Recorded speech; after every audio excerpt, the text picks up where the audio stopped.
ये है आज की आधुनिक अयोध्या। तो चलिए इसे गहराई से जानने की शुरुआत करते हैं। बस अड्डा। राम मंदिर से 7 किलोमीटर की दूरी पर 14 बीघा जमीन पर 219 करोड़ की लागत से लखनऊ हाईवे पर नया बस अड्डा बनकर तैयार है। Railway station. मंदिर से 1 किलोमीटर की दूरी पर 240 करोड़ रुपए में नया रेलवे स्टेशन डिजाइन किया गया है। भविष्य में अयोध्या से दिल्ली, मुंबई, चेन्नई, बेंगलोर, पुणे, कोलकाता, नागपुर, लखनऊ और जम्मू जैसे शहरों के लिए विशेष रेलगाड़ियां चलाई जाएंगी। हवाई अड्डा। 1450 करोड़ रुपए में लगभग 1300 बीघे में फैला हुआ प्रयागराज हाईवे पर नाके के पास बनाया गया है नया एयरपोर्ट। यहाँ से राम मंदिर की दूरी सिर्फ 12 किलोमीटर है। भविष्य में कई बड़े महानगरों के लिए सीधे उड़ानें उपलब्ध होंगी। घाघरा जलमार्ग। अगर आपके पास अपनी खुद की मोटर बोट है तो छपरा से घाघरा यानी सरयू नदी की सैर करते हुए लगभग 300 किलोमीटर नदी में चलकर भी अयोध्या पहुंच सकते हैं। भविष्य में इस रूट के लिए भी मोटर बोट चलाए जाने का प्रस्ताव है। राम मंदिर। अयोध्या के राम मंदिर की कुल कीमत है 1800 करोड़। पूरी तरह बन जाने के बाद अयोध्या का मुख्य आकर्षण होगा। राजस्थान के मशहूर मकराना के पत्थरों से आकार लेते इस मंदिर की अनुमानित उम्र होगी लगभग 1000 साल। 22 जनवरी को पहली मंजिल का उद्घाटन होगा, जिसमें राम की बाल्यावस्था की मूर्ति रखी जाएगी। बाकी की 2 मंजिलों का कार्य चलता रहेगा। खजुराहो के मंदिरों की नागर शैली के आधार पर इसे तराशा जा रहा है। मंदिर का कुल क्षेत्रफल 156 एकड़ या 251 बीघा है। हनुमानगढ़ी। राम मंदिर से लगभग 800 मीटर की दूरी पर स्थित है हनुमानगढ़ी। मंदिर के आवासीय परिसर को मिलाकर यह लगभग 52 बीघे में फैला हुआ है। मंदिर की 76 सीढ़ियां चढ़कर हनुमान जी के दर्शन के बाद ही राम मंदिर में जाने का विधान है। यह मंदिर अयोध्या शहर के ठीक बीच में एक ऊंचे टीले पर बना है। शहर की तरफ आने वाले आक्रमणकारियों के आने की सूचना यहीं से प्राप्त करके अयोध्या के राजा तक भेजी जाती थी। इतिहासकारों के अनुसार जितनी बार भी अयोध्या पर आक्रमण हुआ उतनी बार इस मंदिर को भी विध्वंस झेलना पड़ा। हालांकि सन्यासियों ने हर बार इस मंदिर को फिर से खड़ा किया। आज ये मंदिर रामानंद संप्रदाय और निर्वाणी अखाड़े के अधीन है। राम की पेड़ी। अयोध्या को सरयू नदी की भयंकर बाढ़ से बचाने के लिए इस बांध का निर्माण किया गया था, जिस पर श्रद्धालुओं के स्नान के लिए कई घाट बना दिए गए थे। इतिहासकारों के अनुसार जितनी बार भी बांध टूटता था, सरयू का पानी अयोध्या की गलियों में घुस आया करता था। इसी बाढ़ से बचने के लिए पूरे अयोध्या में जगह जगह पर ऊंचे टीले बनाए गए थे, जैसे राम टीला, हनुमान टीला, लक्ष्मण टीला। आज ये बांध अयोध्या का मुख्य पर्यटन स्थल बन चुका है। हर दीपावली पर यहाँ लाखों दिए जलाकर रामायण की उस घटना को उत्सव के रूप में मनाया जाता है जब श्री राम अयोध्या वापस लौटे थे। अयोध्या के कई बार उजड़ने के पीछे एक कारण इस नदी को भी माना जाता है। हालांकि इसी नदी की वजह से यहाँ पर गन्ने की खेती बड़े स्तर पर की जाती है।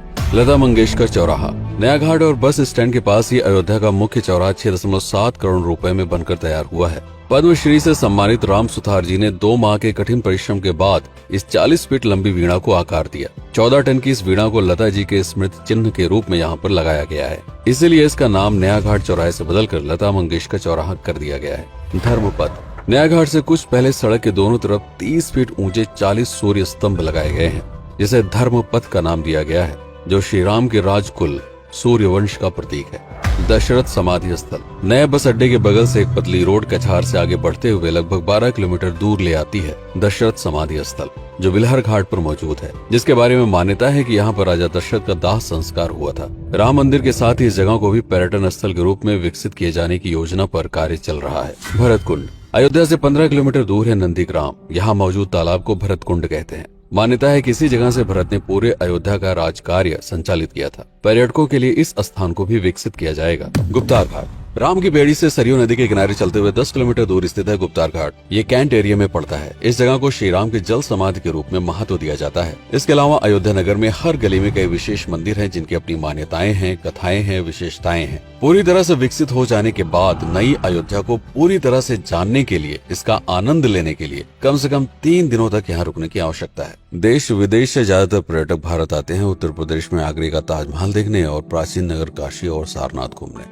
प्रश्न ये है कि अयोध्या घूमने और श्री राम का मंदिर देखने के लिए भला विदेशी क्यों आएंगे? और इसका कारण है भारत में लिखी गई राम कथा की सबसे पहली और प्राचीन पुस्तक रामायण। भारत में रामायण के अलावा कंबोडिया में रीमकेर, थाईलैंड में रामकियन, जो कि वहाँ की राष्ट्रीय पुस्तक है, इंडोनेशिया में ककनिक, नेपाल में भानुभक्त रामायण जैसी पुस्तकों में वाल्मीकि की रामकथा से प्रेरणा लेकर इसे अपने अपने देश की संस्कृत के हिसाब से फिर से लिखा गया है। पात्रों के नाम, कुछ नई घटनाओं के अलावा मूल रामकथा सभी में एक जैसी है। इसके अलावा भारत में ही रामकथा को लेकर संस्कृत में 7 संस्करण, हिंदी में 3 संस्करण, गुजराती में 47, उड़िया में 14, तेलुगु में 5, कन्नड़ में 4 और अन्य भाषाओं में लगभग 17 संस्करण मौजूद हैं। इसके अलावा लिखे गए नाटक, कविताएं आदि को भी अगर मिला दिया जाए तो इस दुनिया में 300 से अधिक तरह से राम कथाएं बार बार लिखी गई हैं। इन सभी राम कथाओं पर कई विशेषज्ञों ने समय समय पर अध्ययन किया और अपने विचार दिए। Father Camille Bulcke, Hermann Jacobi, Wendy Doniger, Edward अल खरर, Alf Hiltebeitel, Paula Richman, Aubrey Menon, Ramesh Menon, Radha Vishwanath, Shantanu Gupta, Meenakshi Jain, Lala Sitaram, Swami Gyananand Saraswati जैसे कई लोगों ने समय समय पर रामकथा को लेकर गहन शोध किया और इसमें छिपे हुए मूल कथा के साथ ही इसके इतिहास को समझने का प्रयास भी किया। रामकथा थी कौशल प्रदेश के द्वारा किष्किंधा और लंका पर विजय प्राप्त करने की पहली बार एक अखंड भारत के निर्माण की। रामायण महत्वपूर्ण इसलिए हो जाता है क्योंकि ये अखंड भारत युद्ध से अधिक व्यक्ति के आदर्शों, सूझबूझ, मित्रता जैसे गुणों से स्थापित हुआ। रामायण एक ऐसा डॉक्यूमेंट है जो ये समझाता है कि भारत पहली बार एक कैसे हुआ। इसलिए ये गाथा न तो कभी भुलाई जा सकती है और न ही कभी मिटाई जा सकती है। और आज की अयोध्या उसे अखंड भारत का एक प्रतीक है, अपनी संपन्नता के कारण जिसने समय समय पर बाहरी आक्रमणकारियों का भी सामना किया। अयोध्या की इसी संपन्नता ने यहाँ पर मुगलों को भी आकर्षित किया। महात्मा बुद्ध भी यहाँ पर रुके, सिखों के गुरु साहब भी आए और जैन धर्म के तीर्थंकर भी। सिर्फ आए ही नहीं बल्कि उनके अनुयायी यहीं पर बसते चले गए। अयोध्या कितनी बार बसी, कितनी बार उजड़ी, इसके बारे में बहुत अधिक प्रमाण उपलब्ध नहीं है। सूर्यवंश के पतन के साथ ही अयोध्या का भी पतन होता रहा। बीच में कई सौ सालों तक अयोध्या मानो विलुप्त सी हो गई। इसका कारण क्या था, इसका कोई प्रमाण नहीं है। अयोध्या को फिर से खोजकर उसे स्थापित करने में बार बार राजा विक्रमादित्य का नाम आता है, लेकिन विक्रमादित्य एक उपाधि है जिसे कई राजाओं को दिया गया था। तो ये कहना मुश्किल है कि किस कालखंड के कौन से राजा ने ये कार्य किया। कुछ विशेषज्ञों का मत है कि यह काम उज्जैन के राजा विक्रमादित्य ने किया होगा। नंद वंश, मौर्य वंश, शुंग वंश, गुप्त वंश आदि के साम्राज्य में भी अयोध्या का वर्णन प्राप्त होता है। सबसे बड़ा विध्वंस हुआ 1527 के आसपास बाबर के कार्यकाल में, जब राम मंदिर को ध्वस्त कर बाबरी मस्जिद स्थापित की गई। सन 1722 में बंगाल के नवाब अली वर्दी खान ने व्यापार के नजरिए से राम मंदिर से कुछ किलोमीटर की दूरी पर एक नया शहर बसाने की शुरुआत की।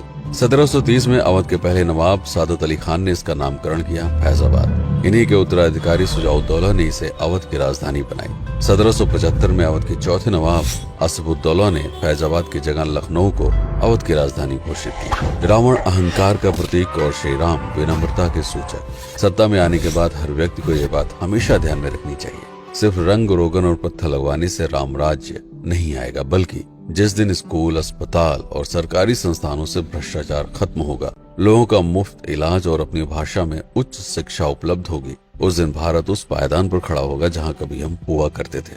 रामायण अहंकार पर विनम्रता की विजय है।